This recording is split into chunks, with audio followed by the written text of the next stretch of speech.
streams to Facebook and YouTube, brought to you by Peterson Insurance, your Pekin Insurance agent in Clinton. My guest on the Zoom today is Dr. Emily Weidner, Superintendent of Cerro Gordo Schools. Good morning, Dr. Weidner. How are you today? Good morning, Seth. I'm doing great. It's a beautiful fall day, and if you listen carefully, you might hear the rooster right outside my window from our ag program. Sure. Yeah, beautiful day for sure. And, Dr. Weidner, school leaders anticipating the release of that school report card data here in the next week or so. I know you can't dive too deep into it, but what do you know, and what can you tell us this morning? Sure. So yeah, the information is officially embargoed by the Illinois State Board of Education until next Thursday. But we have been able to preview our results, and they give school districts a little chance to kind of check for errors and prepare messaging for those results. So our school district has traditionally done very well. We've been very consistent on that across the board, and we continue to do very well this year. So it's something that we take pride in. And so we look at those scores and look for areas of strength and also areas that we want to target for improvement. Sure. So remind us. Sorry, go ahead. No, you go ahead. You can finish. I'm so sorry. Oh, we'll be excited to share our results later next week. Gotcha. So when it comes to the report card, Dr. Weidner, remind us what's in this, what goes into it, and just kind of what when folks go to look at it, what are some of the things that they should be looking out for? How about those things? Yeah, so I think what really tends to come out in the press is just the summative rating. That's what people tend to focus on. So there's summative ratings of exemplary, which would be the top 10% of schools, and then commendable, targeted support, and on down to the lower percentage of schools. So it's a little bit different for the elementary school versus the junior, senior high school. And we're kind of unique in that our junior, senior high school is lumped together into that. So for the elementary school, you've got proficiency in English language arts, in math, and in science. And then it also is weighted in there with growth. So how much students improve on English language arts and math over the course of the year. Then there's chronic absenteeism, which is 20%. And then 5% is just completion of our school climate survey. At the upper grades, it's a little bit different. So you've got the English, math, and science proficiency part of it still. But graduation rate is actually 54% of that summative rating. Ninth grade students on track for graduation is 8%. And then chronic absenteeism and climate survey are also included in that. So it's not just the achievement part of it. There are some other metrics in there that count as well in that rating. Yeah, for sure.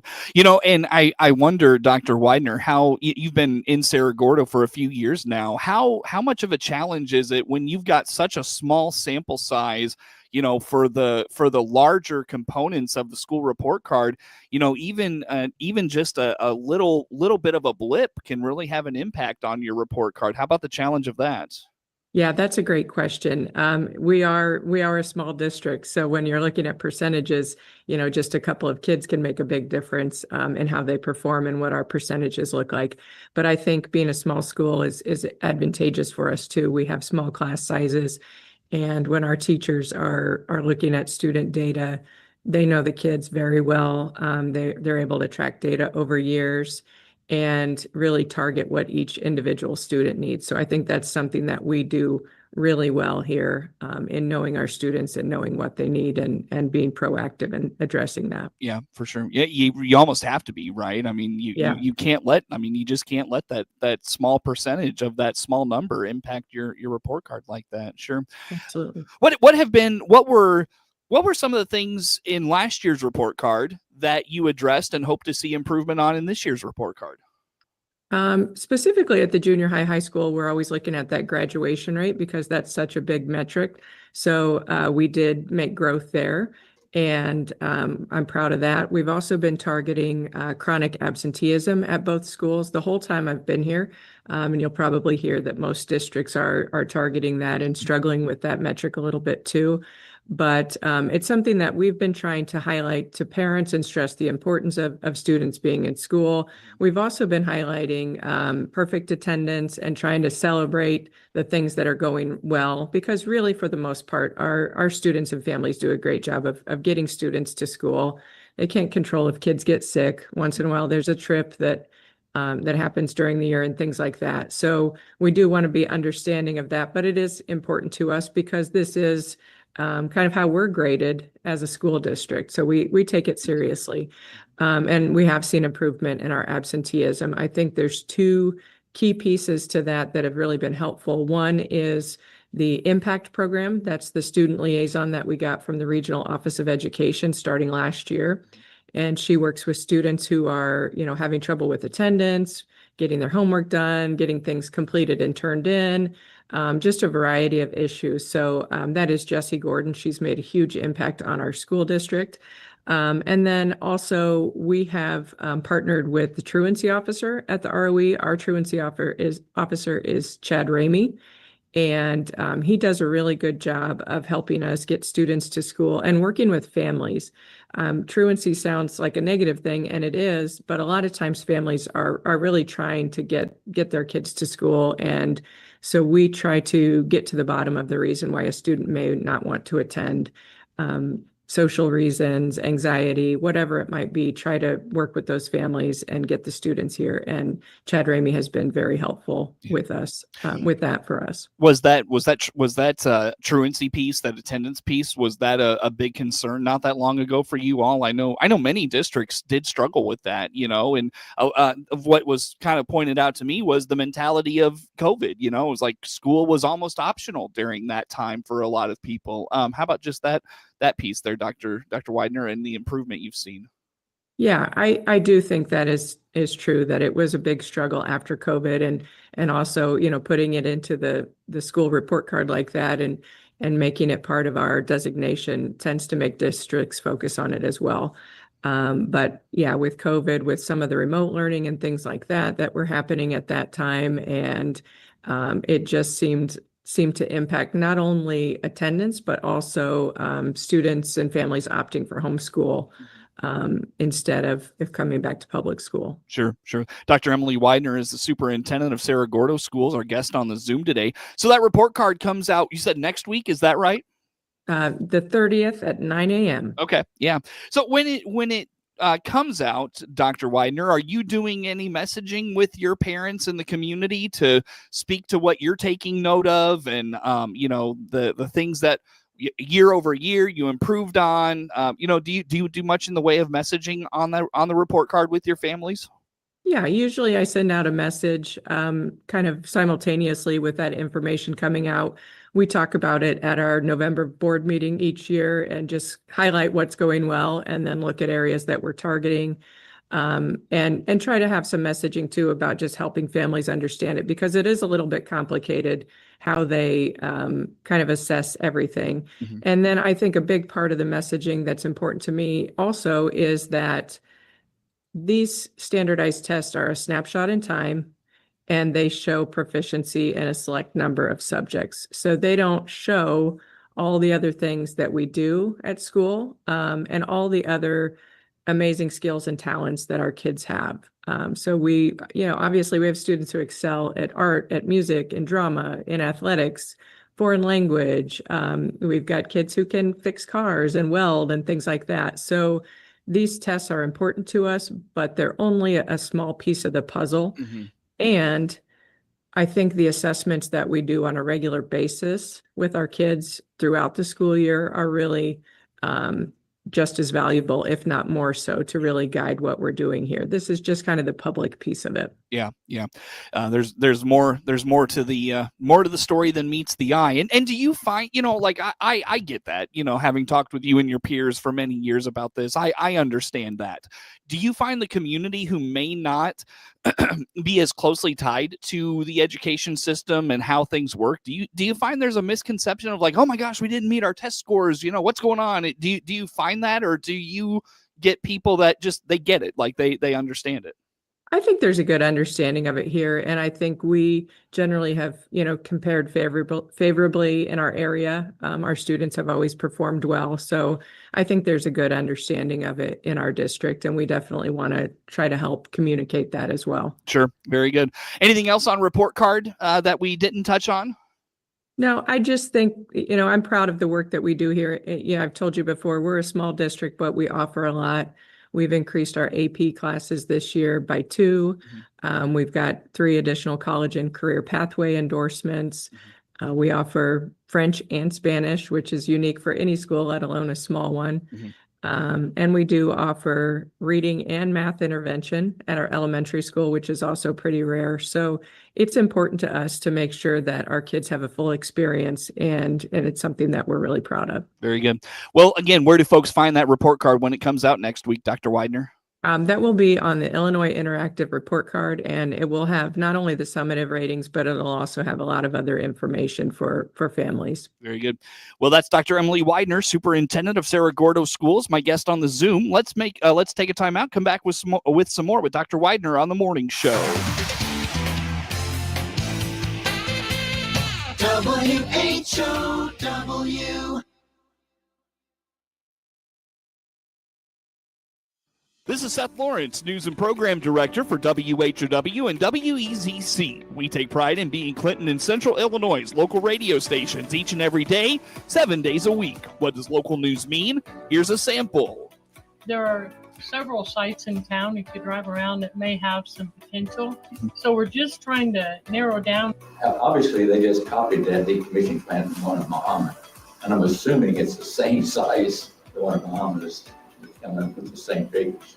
They tell you how to make a smart house with things that turn off and on if you can't really turn a light bulb button or a switch. And, it's just amazing. So you hear the local people that make the news every day, 7 days a week on the big 1520 AM, 92.3 FM, and 106.5 FM WHOW, and on your easy choice for soft hits, 95.9 FM WEZC.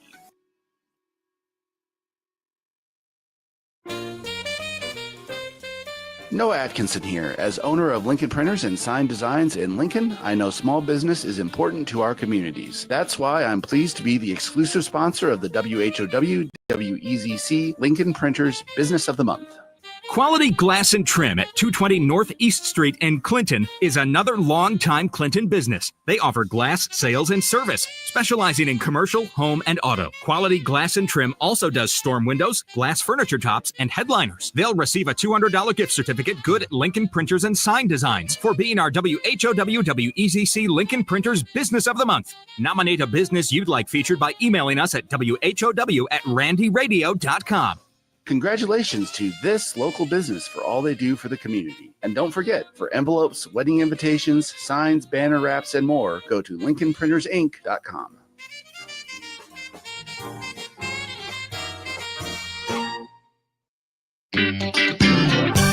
Your friend in Central Illinois, WHOW. Once again, good morning. Thanks for being with us. I'm your host today, Seth Lawrence. The WHOW Morning Show streams to Facebook and YouTube, brought to you by Peterson Insurance, your Pekin Insurance agent in Clinton. Again, my guest on the Zoom today, Dr. Emily Weidner, Superintendent of Cerro Gordo Schools. Dr. Weidner, what's been going on in your district lately? What do you have for us? Well, we have had several pink out events recently that we've participated in, so that's been pretty cool, something that we want to highlight, definitely. We had a volleyball game this week with WHOW Valley, where we had t-shirt sales and 50/50 and National Honor Society bake sale, and then a wall of hope where you could write on a volleyball in support of someone who is battling breast cancer. And then we had breast cancer awareness facts on the video board that night. So that was a neat partnership that raised money for Susan G. Komen, breast cancer awareness. And then this last weekend, we had our football game against Tri-County down in Oakland. And there were actually 6 schools involved between the 2 co-ops in that. And there was a contest where the principals were raising money. Whichever principal had the most money raised on their behalf got a pie in the face at halftime of the football game. And then if they got over $1,000 as a whole, then all the principals would get a pie in the face. So we're proud to say that Cerro Gordo raised the most money in that. We raised over $500, but as a collective, we raised over $1,000. And so 6 principals had a pie in the face at that Tri-County football game. And we got the win just before the storm came in. So that was a great day for us. And then last night at Blue Ridge, we participated in their Pink Out Night too. So they had the t-shirt sales and the raffles and things like that. So it's always nice when we can partner with other schools and do something good for the community and for charity. Now, your football program is is it the Arcola Co-op this year? Yes. Arcola, Cerro Gordo, and Bement co-opt for football this year. How's that going from your perspective? Great. We were really, really thrilled to kind of get that deal done at the last minute in order to allow our boys a chance to play a varsity schedule. We were planning a JV schedule up until early August. So it was a last minute opportunity that came our way. And we've had a good partnership with Arcola. We've had a good partnership with BMET for a long time. And then we have our last game tonight down in Arcola versus Nokomis. Arcola is kind of a hike for your kids, is it not? Yeah, it's about a 40-minute drive. So I definitely give kudos to those boys for being willing to go that far. Our cheerleaders, our band have participated as well, and especially to our coaches who have gone back and forth. That's a big thing for them to do and step up and stay part of the program. Do you foresee Cerro Gordo going back to its own program or maybe entering like 8-man football next year? What do you foresee the future of your program being, Dr. Weidner? Yeah, those are discussions that we are going to be having very, very soon and making some decisions quickly. So it's a possibility that we'll be in a co-op. It's a possibility that we would look at 8-man, but we need to start having those discussions right as soon as this season ends. We'll be moving quickly on that. Got it. I think our community definitely wants football to be here in Cerro Gordo. It's something that the community has taken a lot of pride in over the years. So we just have to look at our numbers and consider all our options and figure out what's best for the boys and the community. Was it just this year a matter of numbers that you needed the co-op, or what happened there?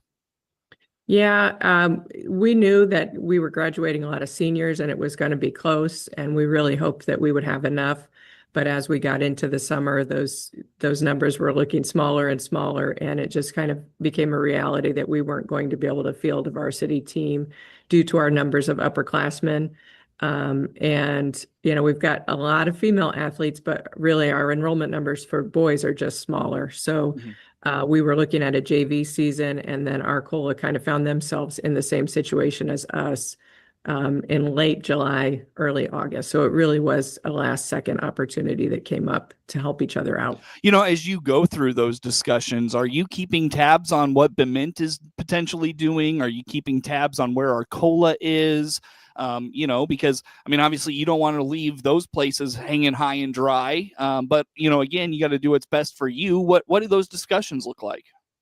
Yeah, it's definitely hard to get 3 districts and 3 communities all on the same page. And we were able to do that in basically the span of 1 week, which is pretty incredible. But when you enter into these co-op agreements, there's got to be some compromise.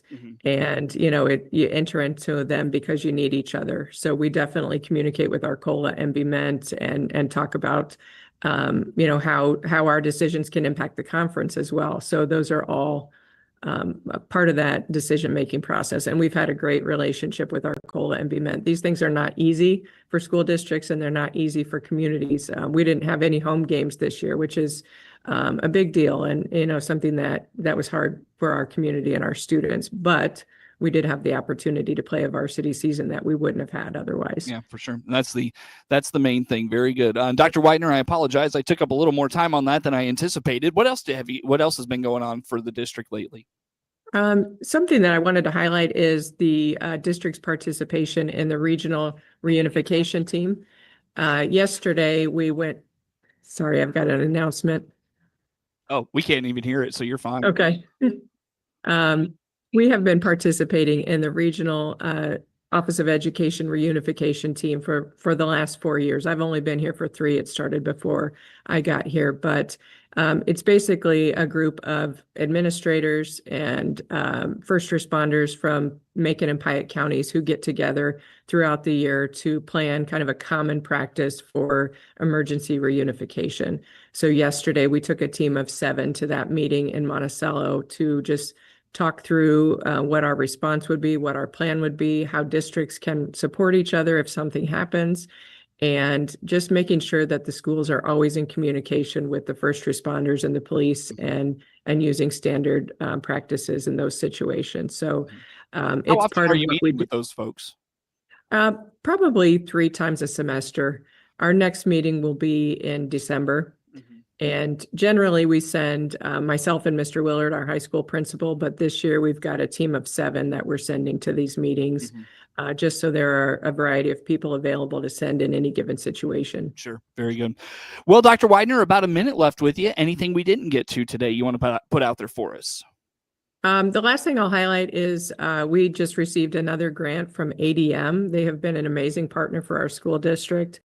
Our ag program, Mrs. Mead, she received a grant for $7,500 for composting, worm farming, and hydroponics.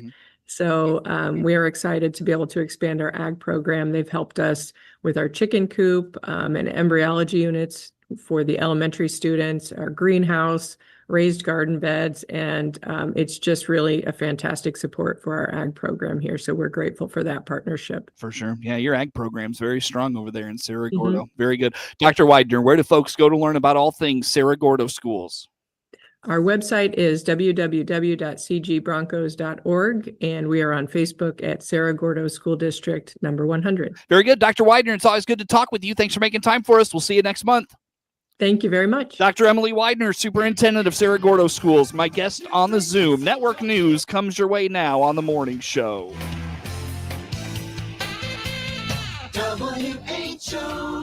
WHOW.